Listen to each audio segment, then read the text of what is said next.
Okay, let's get going. So, hello everyone, and welcome to the inaugural digital forum hosted by the PBSL. Get that right. As it is an inaugural forum, you will excuse the odd mistake here and there. But a warm welcome to you all, and thanks for Tom for the invite and for asking me to host. My name is Moe and Mike, and I am the Managing Director of UI Centric, which is a creative engineering company. And joining me is Mike Bondik from PTI Digital. I'll give you a little bit of background about me first, then I'll hand over to Mike, and then we'll delve into the world of digital and COVID and sport, because it's been an interesting year. We're hoping to keep it fairly informal, so if you have questions, pop them into the chat. If you're brave enough, put your hand up, your virtual hand, and put your video on. Don't feel like you have to hide. As I said, we're hoping to keep this fairly informal.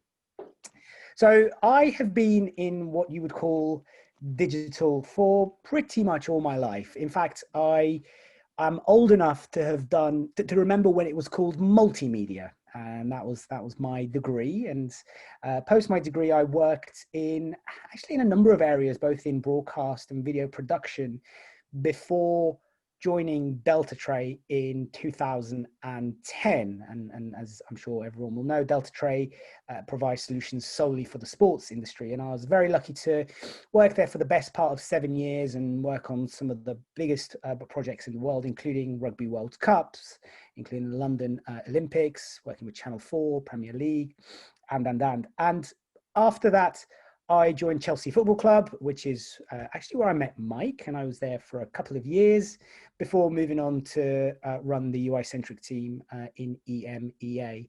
And whilst UI-centric works with some sports clients, we also have some wider entertainment and fintech clients. So that's kind of my background in sports, so to say. I'll pass over to Mike. Thanks, Mo, and good to see everyone today, albeit virtually as part of this. And thanks to the PBSL and Tom for the invites. As Mo said, I'm Mike Bondik. I'm currently founder and CEO at PTI. We work across sports and entertainment exclusively as a specialist agency, looking at commercial revenues with a digital age and a data-driven approach can yield in the sports and entertainment industry. My background, I've been fortunate to work in sport my entire career. I started at Arsenal, worked on the move between Highbury and Emirates, looking at what would now be considered digital activations and digital delivery by form of any systems and transactional systems and the building of them for anything that was outside of ticketing. So items like stadium tours, hospitality, soccer schools, anything else in between, and then centralising data between that. I've seen kind of sport from both sides, so I've been in the performance side of sport in cricket, and spent some time across Kent, Essex and Middlesex before getting back into the commercial side. And most recently full-time was working at West Ham to deliver the Upton Park to London Stadium migration, working across the tech stack there. So yeah, fortunate to have spent a fair amount of time in sports venues. So I'm currently sat at Edgbaston Stadium, being lucky to be out and about, hence the colourful cricket-related backdrop. And yeah, that's me. Thanks, Mike. So, as I said at the top, it's been an interesting year, and I'm using that term loosely, as you will imagine. The unspeakable happened, and sport stopped. I mean, it quite literally stopped. It was something that, having worked in sport, I had never anticipated would happen, and clearly there were bigger things going on in the world at the same time, but this void that live sports left saw digital communication change and evolve, and I think one of the byproducts of that, which we are still seeing the effects of, was that digital communication accelerated. And whilst it was increasingly getting pushed to the forefront, the pandemic fueled its acceleration because there was a lot of passion bottled up and people weren't getting their fix. So sport organizations, clubs, etc., had to figure out how to keep their fans engaged. And I think that's an interesting topic, because digital and the pandemic as an accelerant or as a byproduct of the pandemic. So, at the risk of stating the obvious, the topic or the broad subject we wanted to discuss was, has the pandemic been an accelerant for digital and sport? I think we would certainly agree it has. Mike, I don't know if you had any thoughts you wanted to add there in terms of the digital accelerating during the pandemic within the context of sport. Hello, I think we all agree that has very much been the case. I think it's something as an industry that sports can be have a tendency to be somewhat lazy and somewhat tomorrow focused rather than longer term vision. I think the pandemic has forced people to sort of raise their heads a little and think that a little bit further ahead. But it's equally provided a relatively unique period of time. If you take a traditional football season, for the sake of argument, as you started in kind of pre-season in July, and your comms people, your digital people, your marketing people are off on pre-season tour, potentially overseas and running some activations locally, and then you get back and you've got your next match day, and there's content to be created, there's match reports to be written, there's previews, all of the things that come along with a match day, and we sort of go through that big cycle through sort of September through Christmas, huge fixture list. You got to get through that, bit of a breather in the new year. What do we want to start thinking about for next year? Then planning kit launches and season ticket renewals and all those sorts of things. And you get into sort of Easter, another massive peak period. Get to May, season's done, thank God. Have June as a bit of a breather. Oh wait, July, we're straight back to pre-season tour. And that hamster wheel effect has very much been there across what are generally relatively small staff bases for professional sports clubs. It's always that interesting mindset that we're essentially high-profile SMEs.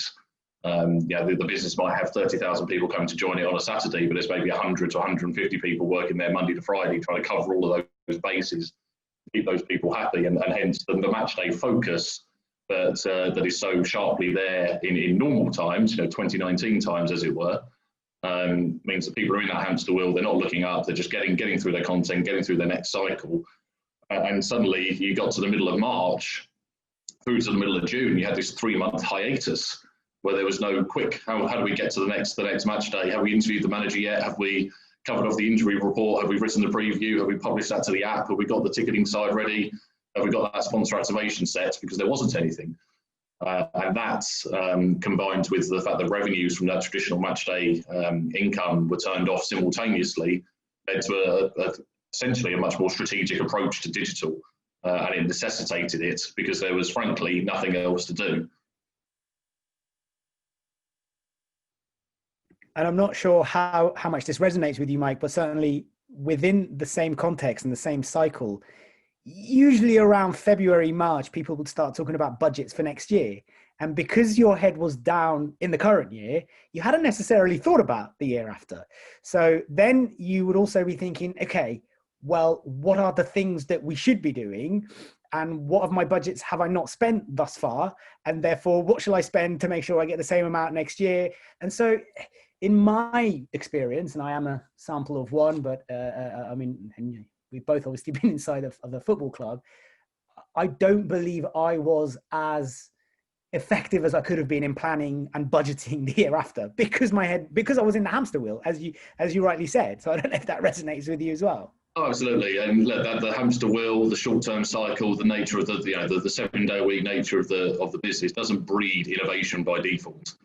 Innovation is a word that a lot of people like to throw around and like to use, and something they want to say they are, primarily when selling to a sponsor, to say, we're going to be the most innovative club you're going to work with, and we're going to think of these wonderful activations or campaigns, or have a culture of innovation. But actually, we do have a culture of innovation, but only once you've got your current job done.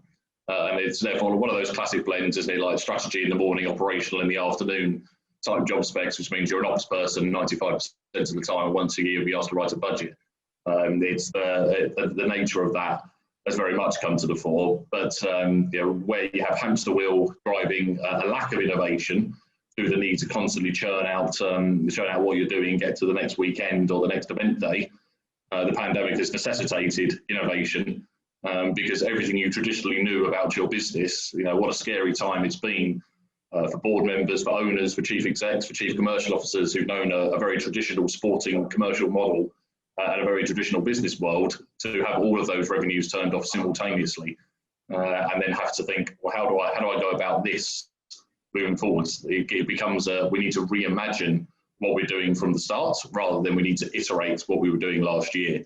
And I think very much in sports prior to COVID, iteration was equal to innovation.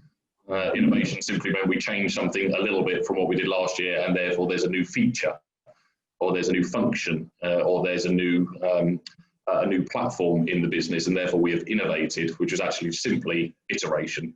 Now innovation truly means we're ripping up the rule book and starting again. And that's actually the hugely exciting opportunity that clubs have got in front of them.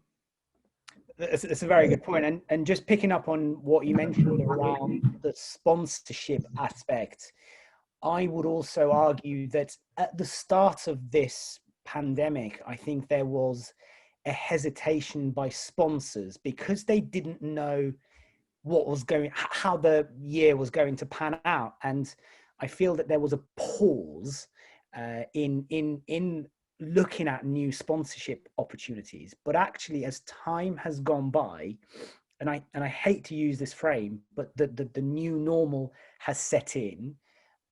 We've seen, certainly from an agency point of view, I've seen that budgets are being released client side, and also speaking to others, I've seen that opportunities from the sponsorship world are being generated in new and innovative ways that were not perhaps looked at previously. So I don't know if that tallies out to what you've seen in the market, and certainly the clubs and the organizations you're speaking to. Yeah, I mean, I think the first thing to say on sponsorship is that we don't yet know what the long tail of this is going to be from a sponsorship point of view. I think there's probably an overinflated sense of relief as the current football, current rugby season has started, and a few cracks have been papered over. If we wind ourselves back to March, one of the first briefings the Deputy Chief Medical Officer delivered as part of one of the government updates said it would take circa 6 months for the UK to be, quote, kind of back to normal as a piece. And at that stage, that felt really quite scary as a 6-month window. It's hard to, with the way that the years unfolded, it's sometimes hard to get perspective on where March was as a piece when the Premier League initially paused itself for 3 weeks and government lockdown measures were rolling in 3-week sectors. And so that talk at the end of March about 6 months was like, whoa, this is going to be a long-term thing. People started to look at it, and here we are sort of 9 months later, just about to come out of a national lockdown into a tiered system and about to head into what the government is describing as a dark winter. So the true influence of what happens to the economy more widely than sports, what happens in a potential recession, and elements like that are going to influence that corporate and sponsorship market beyond 2020 into 21, potentially 22 or 23. We just don't know what the long tail of that is going to be. And so those people who are still looking to spend are wanting more bang for their buck. And they're wanting to understand more than just a media valuation. They don't just want that report at the end of the year that says you were on broadcast LED minutes for X number of appearances over the course of the season. Therefore, you've got a great return on investment on the investment you've made with us to be a title sponsor, to be on the front of the shirt, to be on, at the back of the shorts, wherever the patch has been sold. Into, well, actually, I don't just want awareness or consideration anymore. I want conversion and I want loyalty, because in order for my business to go back to where it ought to be and to drive itself back to strength as a sponsor, I need to drive more sales of whatever product or service I am delivering. And therefore, awareness is great, but actually we want to really drive into that conversion side. And so the innovation has really been about how do we track, how do we monitor, how do we deliver new metrics, new tools, new reporting function to enable a club to prove there's a tangible return on ROI outside of media value, which is becoming a less and less valuable metric from a sponsorship point of view. And like you said earlier on, that was the case before COVID. More and more sponsors were looking for the next evolution of partnership and going beyond that traditional media play. Again, COVID has accelerated that, because reaching eyeballs is arguably harder to do on that broadcast piece, albeit the stats will say kind of otherwise, in that there's been so much content, the breadth of content that's been available compared to your classic Sky Sports Super Sunday, one big game at 4 o'clock. Suddenly it's the third game of the day and there's a fourth one after it. And spreading that audience base means that that's great for Sky and that's great for the aggregators who are getting 8 hours of engagement from neutrals, but for individual club sponsorships, you're diluting your eyeballs and diluting that value. So certainly seen a lot of that, but there's certainly some warning signs out there in the sponsorship market to be strongly aware of. And that's a really strong point in terms of content. Oh, I think I'm getting a bit. Oh, there we go. Sorry. In terms of content fatigue, which I think we should come back to, because actually, I think that potentially goes hand in hand with subscription fatigue. But let's park those for now and maybe come back to those, because I think another important facet in this is data. That data is the new currency, and that's what sponsors are going to be interested in. And certainly in some of the work that we've done with our sport clients and specifically in terms of UEFA TV, where it's a direct to consumer proposition. It's an OTT proposition, fair enough. So it is about video content and it is shiny and glossy, but truly understanding what direct to consumer means for a club and for a rights holder or for an organizing body, I think is going to be key, because ultimately those relationships are what will help enable sponsorships. And I'm not talking about having a paywall for video content or for written content, but more around capturing data in a progressive fashion so that you can then start to profile your users in the digital sense and understand what they like and what they want. And that in itself, by having a highly engaged database where you know more about them than you would have done previously if you just signed them up and took £10 for whatever, will become valuable, because ultimately that is what I believe will help drive the added value for sponsors. Absolutely that. I mean, when we talk about direct to consumer, I think perhaps it's easiest to rephrase it as getting to know your fans better and better understanding them. You know, the data maturity of the industry has grown, and it has grown well, particularly in the last 5 years, more broadly in the last 10. But for so many clubs, the direct to consumer mechanism or the internal data understanding still stops with match day. It still stops with, Mike buys his ticket, he comes in, he buys a pint, and he wants to see us and buys a shirt. You know, whatever the metric may be. And the point would be, so what? What does that tell you about Mike the person? What does that help you to convey when you're talking to potential partners or other people in that sort of sense, where you're going to be able to personalize, target, and better monetize through experience? And I think that's almost the challenge that people have tried, the trap that people have fallen into, is that fan experience is all about fluffiness, and we actually need to commercialize it, and that's all about transactional. Those two things are a completely intertwined entity. By engaging and understanding more about Mike, we can better serve understanding of what he wants, and thus we can better position marketing content, sales content, and help to convert, whether it might be the conventional route and the traditional match day ticket, or it might be a digital pass, or it might be simply sending him the right website content as part of a weekly newsletter catch up. The challenge for so many of the industry, and I blogged about this on the PTR website probably back in April or May at the start of the pandemic, I was saying that COVID would be a great accelerator of D2C. The problem is we don't know any of our Cs as a piece, where our previous kind of sponsorship metrics will be, we've got 200,000 followers on Twitter. So, well, that's wonderful. Who are they? Well, we don't really know that, or we don't really get too much demographic information out of that. But we can put a few tweets out for you and say you're an official partner now. Great. How do I track that through to conversion? Well, you can't really, but it is 200,000 people. So law of averages means that someone's got to buy something, and you're almost relying on that logic versus going, well, actually, what's your addressable audience? Who can you actually get in contact with? What do you know about those people? What's relevant to that sponsor? And cars and automotive are always an easy example. If you can understand the type of cars that people are driving and when their potential PCPs are up or MOTs are up or whatever those things may be, by them volunteering some of that information through gamification, through interaction, through sponsored content and deliverables like that, and then you're able to retarget to say, hey, as a conventional general member of the public, whenever your AA membership is up, RAC might contact you with green flag, the AA might contact you to say, hey, we know your membership is about to come up, so now's a great time to market to you. Well, how do we get into that mould? Because what we have got is a hugely engaged audience on a mass scale that are captive and emotively engaged with us as a brand through the sports connection. So that message coming from us in combination with a partner based on the same level of understanding that the wider world would have, surely hugely more powerful. And that problem now exists that we want to do that, and we can all talk and ideate about that.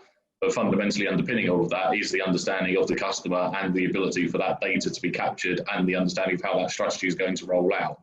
And that has probably been the rudest awakening that the industry has had after the revenue tap's been turned off. You know, taps got turned off, people went, right, what do we do next? Right, let's talk more to our fans, let's engage more. And then sort of realised that they hadn't really spent the last 5 years getting to know their fans or understanding who those people were, and so they were already on the back foot. And that is the maturity side and the underpinning of the industry that's really seeing its most rapid evolution right now. I'm sure you wouldn't be surprised if I say I've seen sponsorship contracts of which one of the deliverables was 1 tweet per month, and that was it. No other detail attached to it. And that I think really plays to the point that you were saying around that maturity that has come and needed to come. It needed a kick up the backside, really, and I think the benefits of that, as you said, will come. But actually, there is a long tail to this, and as we go into the new year, it will be interesting to see how it adapts. Because ultimately, and look, Mike, you and I have had this conversation many times. If you are the marketing director at the brand where you're sat there and you've got the budget, you need to be able to show what your expenditure has then brought back for your brand in terms of both equity and in terms of what follow-on conversions could mean, affinity, or even getting them to buy something. And that in itself is, I think, something that we'll see continually evolve as 2021 kind of well, I mean, it's just around the corner. I can't quite believe it's the 1st of December. It is genuinely quite worrying. What you were saying now next month. It is literally next month. And what you were saying about March being 9 months ago now, I don't know if you've had, but time has just sort of been this thing that has just happened. And I don't remember much about last week, let alone March. It's so convoluted. This kind of thing. It's been the quickest and the longest year simultaneously, hasn't it? It absolutely has. And I think, just to go back to your point about what we're discussing around content fatigue and subscription fatigue, I remember, I don't know, maybe a couple of Sundays ago, there was something like 5 games on. There was the F1, there was a bit of tennis, there was this, there was that. And I just had to stop. I was like, well, I'll just follow the Brighton match because I'll see how they're getting on. There's me showing my allegiance. And everything else I sort of looked at on the BBC app later because there was just far too much.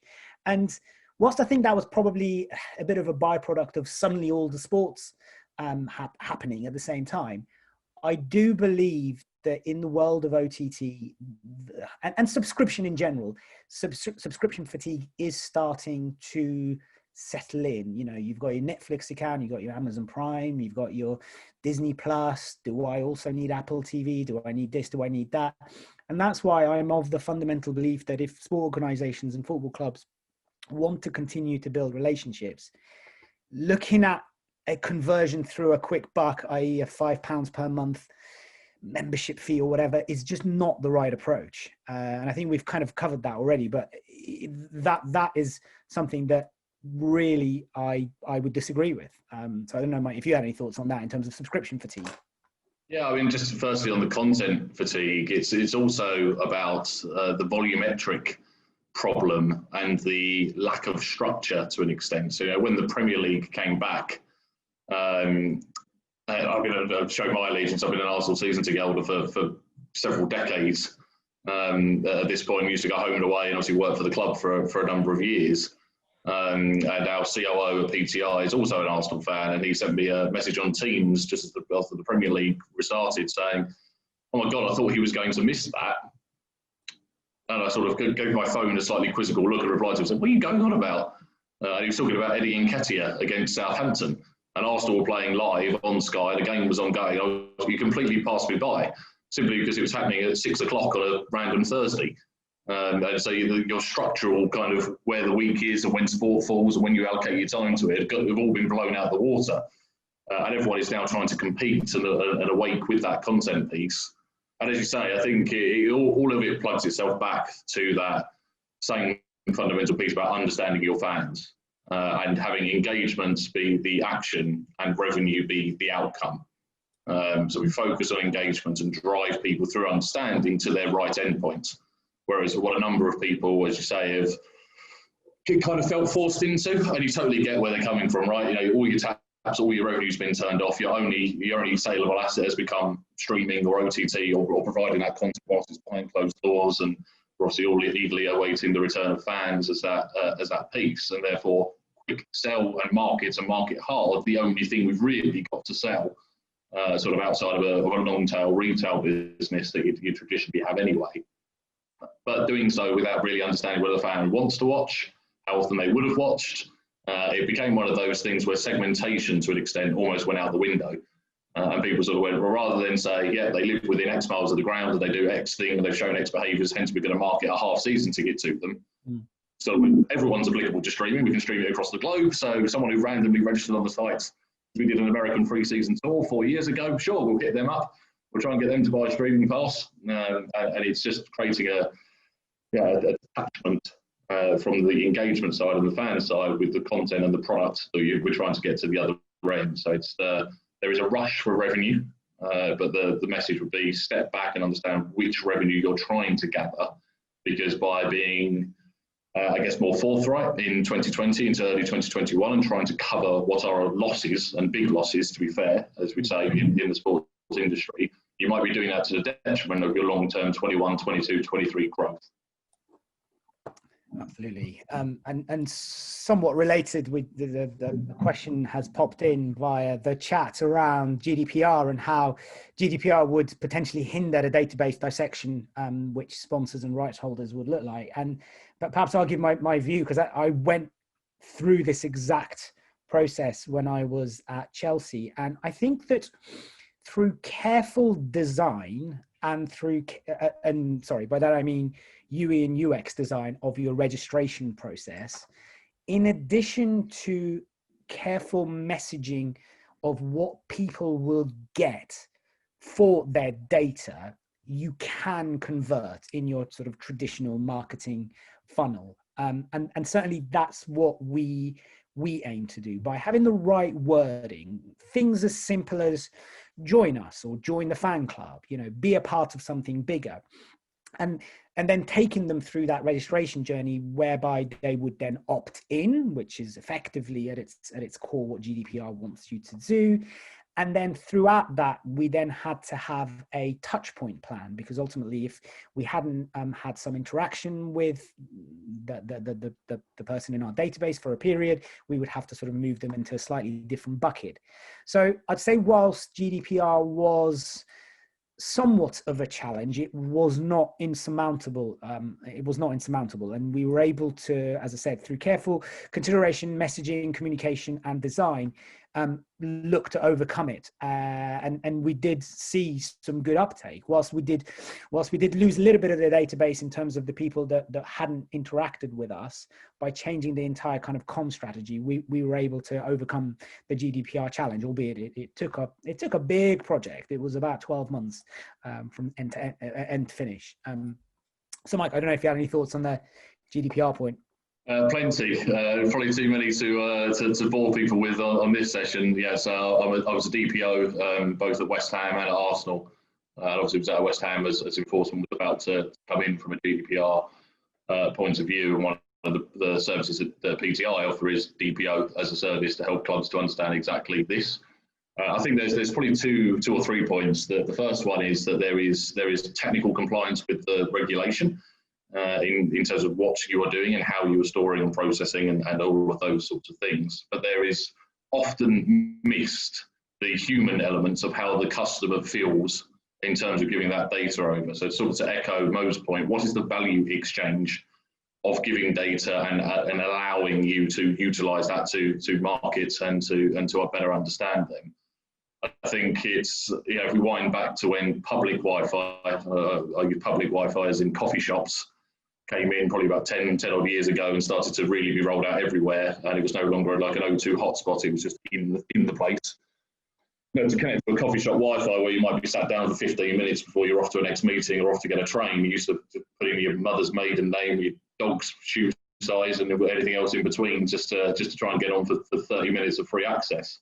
And what's really happened with kind of Facebook, Cambridge Analytica, and a whole variety of other breaches, Ticketmaster, obviously, most recently, British Airways, Marriott Hotels, and a number of others, major corporations, major global brands being hit with things. People have become more aware of the data they're giving away. And that was ultimately really the true aim of GDPR, to put the customer in control of their own data. So GDPR doesn't say that we can't do that marketing activity. It doesn't say that we ought to capture nothing. It says ultimately in its, in the simplest translation, that we ought to capture appropriately to the size of the reward for the customer. So there is incentivization. So a competition to give away £1 versus a competition to give away £1 million might have very different expectations in terms of what data you would collect and give away to enter that piece. And ultimately it becomes a nurture cycle. There are a number of clubs who do this quite well, who start with as something as simple as, can you just provide us your email address, as Mo was sort of saying, join now, and just provide us an email, we'll send you the latest club news. And as you start to understand what news they're clicking from a content point of view, you say, hey, would you also like to hear about this? And they say yes, and then you take them up a level of the pyramid and say, no, fine, leave them with the newsletter, that's the level of engagement, you've learned something about the customer, even in that respect. And ultimately it comes down to, again to Mo's point, it comes down to the quality of your data rather than the quantity. For so long, the vanity metrics, from a sponsorship point of view, we know, let's say, 500,000 people. We've got 500,000 registered on our database, and people wouldn't really interrogate that number. And now you interrogate the number and it says, well, actually 20% of those are duplicates, 20% of those don't have a registered email address, blah, blah, blah, blah. And you quite quickly find out that actually only about 40% of that, therefore sort of 200,000 out of 500,000 were actually worth knowing. And that was seen as a big problem. And a lot of checking challenges that I was doing in capacities working with club and being their DPO and then working with clubs from a consultancy point of view, was like, why is that a problem? What is the point of having 300,000 people registered who are never going to want to interact with you or deliver anything for you? Wouldn't you rather be able to say, I've got 200,000 people who interact with us weekly and have a continual engagement cycle with us, be that shopping, be that ticket purchasing, be that match day streaming, be that just reading a newsletter as a piece? Why would that be a much better message for a sponsor to say, this is actually tangible, we can actually measure this because these guys are actually engaged and we know that they want to hear from the club because they've interacted on the following basis. So rather than say we've got 500,000 people we can speak to, and there's going to be a 3% open rate of which 5% of the 3% might click something for you. Well, happy days, what's that really do? Whereas you've got 200,000 people of whom 30% might open the email and 15% might click through, then suddenly there's a much more compelling message for the sponsor anyway. So yeah, lots of ramblings on GDPR there, but so simply sizing your capture in line with the reward for the customer, using that as the yin and the yang, the value exchange for them to tell you more about them, and going quality over quantity are definitely the couple of big things we frequently do. I would completely agree, and I think that that vanity figure, that the vanity figure that was always very popular and being used in commercial pitches was certainly something that I experienced as well. And I think there is an education piece to that, which is exactly what you said, in that in that having a highly engaged database versus a really big number is much more applicable. And I think that education piece needed to happen internally, certainly at my time, and also externally. And again, tying back to the point around data and this year, I think that's what the pandemic has enabled us to do: the quality of data and the value of that. Yeah, I think we're in phase 3, as I often describe it. The first thing was that vanity metric around what would be considered now addressable audience. You say you've got 500,000 on your database. That was what everyone sold on, let's say 5 to 10 years ago. That was the key headline one. Page 1, here's the brand, here's how great we are as a team, a club, a rights holder, a venue, whatever it might be. Page 2, we know this many people. As we went over the last 5 years into phase 2, that probably dropped onto slide 3, and slide 2 was replaced with, and here's how many millions of people we know across the globe on social. Here's our Facebook following, our Twitter following, our Instagram following. Here's our influencer ability on a global basis. And then what the pandemic has done is basically highlighted that those two, as you say, are vanity metrics. There's no actually quality behind that. That's just quantity. You know, how many people that follow Man United on Twitter are actually just bots and like centres following the most popular thing and delivering it? Clearly a small percentage. Not just an Arsenal fan having a dig at Man United on the way through, but when you've got such big numbers, when Man United went to float on the New York Stock Exchange, they made reference to knowing about 10% of the global population via one channel or another. Yeah. And you think, well, how is that really in reality possible? And does that mean that a Chevrolet or a title sponsor is going to reach 10% of the globe? Not sure. So it's really forced people into phase 3, which is actually having a smaller, engaged audience who you know and can address. Is now the right metric the sponsors want, because they want that tangible return. They want to see that conversion. They want to understand the ROI on their marketing budget. And unknown people on databases who may or may not be duplicates, and unknown bot centers and like centers on Twitter aren't all that productive from an ROI point of view. Yeah, and this is the thing that I think is, well, I mean, it was obvious to us, because if you take a step back, right? So let's take a step really back. There's 3 main income streams, right, for sports leagues, clubs, whatever. There's broadcasting, there's commercial, and then there's match day revenue. This will make sense in a minute. Bear with me.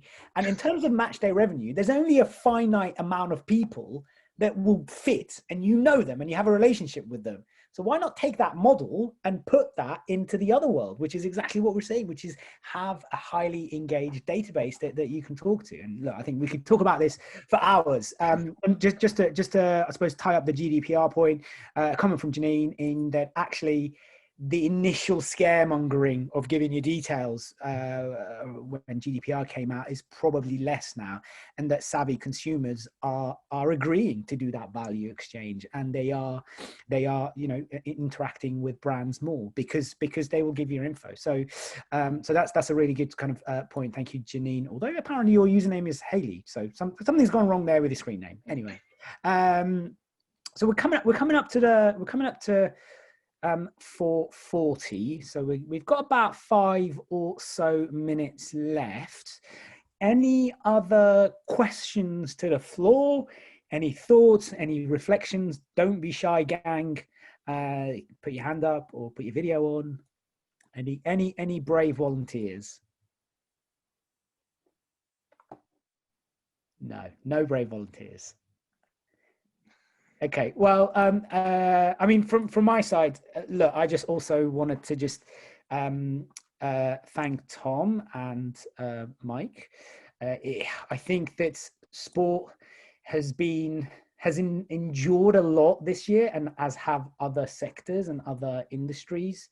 And I think that we are fortunate enough. Oh, sorry, a question. Hang on. I was going towards, thank you, Claire. So will rights holders now have to reevaluate their rights packages?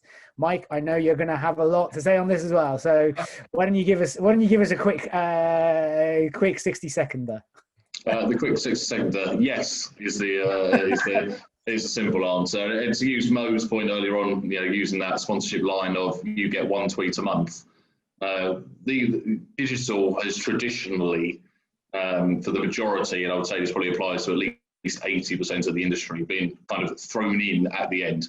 There's been traditional sponsorship that we've been good at selling. We understand how to brand slap and put things on shirts and run media value and sell the story of the club and the brand IP and the brand association value, etc.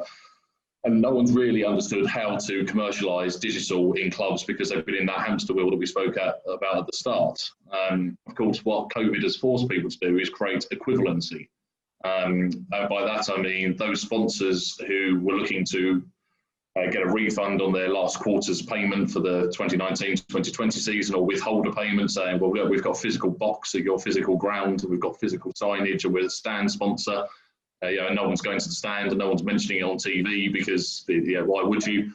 There's the piece, and therefore we can't pay you all this money. Clubs suddenly started to try and find equivalency and say, well, actually we can't do that, but we can create this digital activation package for you to the equivalent value thereof. And of course, that created a huge flux in market of sort of what is the value of digital, and that's been probably one of the key questions of the year is, how many quote tweets equates to a corporate box, and how many email blasts to a database on a hopefully segmented basis equates to a minute of LED, or items in that sort of a bracket.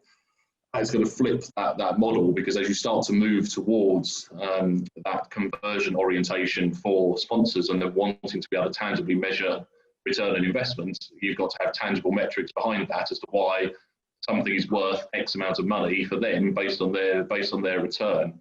So I think the general summary point would be that previous sponsorship values have largely been driven by media value and driven by broadcast value as a perspective. That's going to flip on its head, and it will be driven by digital value, by data understanding, by personalization, and the ability to connect directly with your consumer base. And they're fundamentally coming to you as a sports club, as a sponsor, so to an extent for the brand IP and the association, but fundamentally because you are the owner of people, and you own them not passing a billboard in a street or on the way to the tube station or on TV as they're fast forwarding through Sky Q. As a piece, you own them on an emotive level, and they want connection with your fans, and that will create the tangible connection piece will be what's valued highest. And I think that is really the exciting bit about how this evolution and how this pandemic will play out in 2021.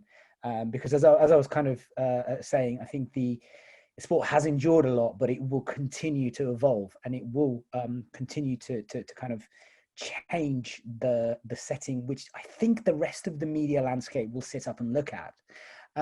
So we have another question as well, Mike. So is COVID highlighting the disparities between haves and have-nots in terms of IT and digital capacity, both between the clubs, NGBs, etc.? And I think, this is from Sarah, so in its simplest forms, I think it has to a degree accentuated that. And look, we saw some bits in the news about who was getting funding from the government, who wasn't. And I think it's a complex challenge. And I think it is a challenge that will have a lasting effect. And I wish I had a crystal ball that I could look in and say that, everything will be fine. I think in terms of sports, the majority of sports will be, but actually, will it all be fine? I'm not sure. And I think there will be some challenging times ahead, certainly for the have-nots, if so to say, in your question there, Sarah. So, Mike, over to you. Yeah, so from a PTI point of view, we talk about a pyramid of technology, and I'm going to attempt to articulate this with my hands, which may go horribly wrong. But from the top of the pyramid, we want to talk about data as the top layer. It's the first thing that people interact with. It's the last thing that people interact with. So that might be the registration for a ticketing system, the registration for a website, so registering for the Wi-Fi at the ground, etc. Data is fundamentally the start point. On the output, it's the management reporting, it's the understanding of the customers, it's the financial analysis, if you like. Data is fundamentally, as we move down the pyramid, created by applications, by platforms. So that's the ticketing platform itself, it's the captive portal on the Wi-Fi, it's the financial system, it's the mobile app, it's the website, etc. Those things as the layer down are then powered by infrastructure, and in infrastructure we started to move from digital into IT, to Sarah's question about the split between the two.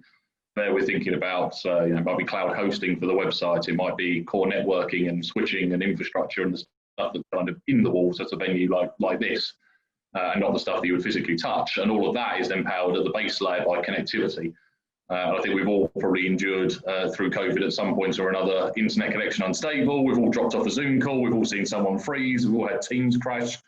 And that's simply because the level of connectivity coming into your house is not designed for you to be there all of the time. The capacity planning for residential property is for you to be there evenings and weekends and to utilise it at that time. So suddenly a whole household of mums and dads on video calls for work all day, and kids streaming on Netflix when the schools were closed, and trying to keep people occupied means that your capacity isn't there. So we talk about that being a pyramid.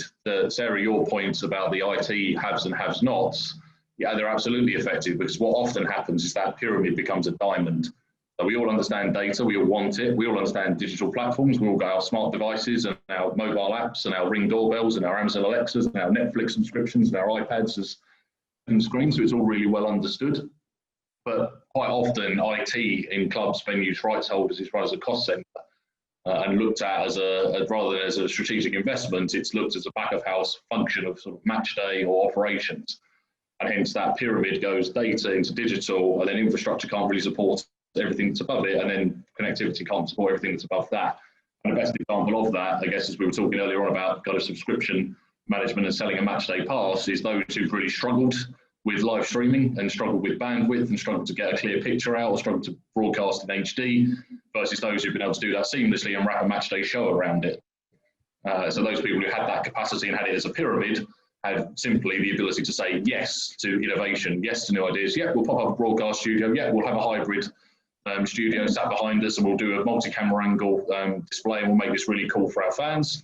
Versus those who said we can only do kind of camera at each end or fix one camera point because we haven't got the capacity or the connectivity or the infrastructure to support anything beyond that. And that's just a manifestation of those with the IT more so have-nots versus haves and how your digital ecosystem needs its wider technological support. Thank you very much, Mike. Hopefully that sort of answers your question there, Sarah. So just being very conscious of time, I think we are now over our allocated 45 minutes. Again, my thanks both to Mike and Tom and PBSL for inviting us to this. There is another session next week on wellbeing. Details are on the PBSL website, so please do check. But from me, that's a great big thank you. Mike, I don't know if you had any final words, or Tom, if you wanted to speak. No, again, thanks for the opportunity. Pleasure to chat. And I think the key piece really and the key challenge ahead that we're all looking forward to is how people blend what will become the physical world of 2021 as fans start to return to venues with the virtual worlds they've created in 2020. Yeah, and we might even actually get to meet at some form of an event again. But let's see how that goes. So great stuff. Tom, if there's nothing else, I think we'll draw the session to a close. Thank you very much, everyone. Thanks all.